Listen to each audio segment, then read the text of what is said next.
What role does storytelling play both in terms of the organization, but also the donor story as well? How do you see that? Yeah, so I kind of mentioned the head and the heart.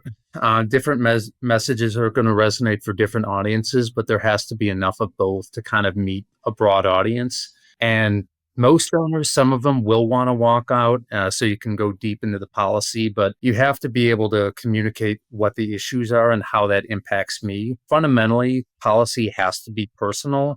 How is my family impacted, my community? I think one of the best ways that we talk about that at the Alliance is with microplastic, because we know that putting all of that plastic into your body is not ideal, but what about it?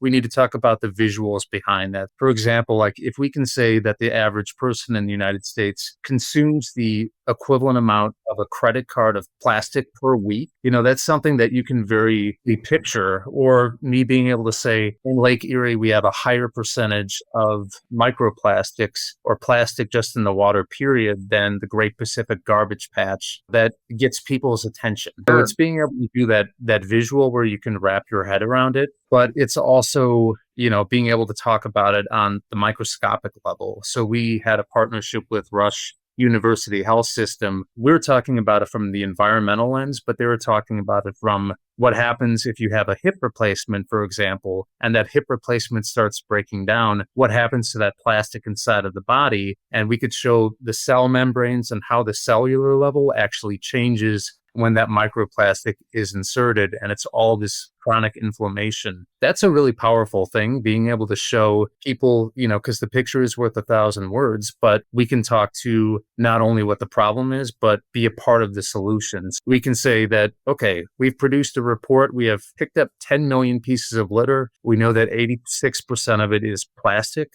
We have action alerts. We have a script and a phone number where people can reach their individual legislators. We can point to an ongoing and soon to close foam ban in the state of Illinois, a single-use plastic ban in Minnesota, and extended producer responsibility in New York. And because we actually have some solutions to the problems, we're able to pair that together and we can say, hey, this is a big problem, but you personally can be part of the solution. And we have enough gravitas to be able to talk to federally elected leaders in state houses to drive that systems change, because it's easy to pass the buck if we only put it on personal responsibility. But if you have personal responsibility combined with government action, that's how you can really do something about the issue.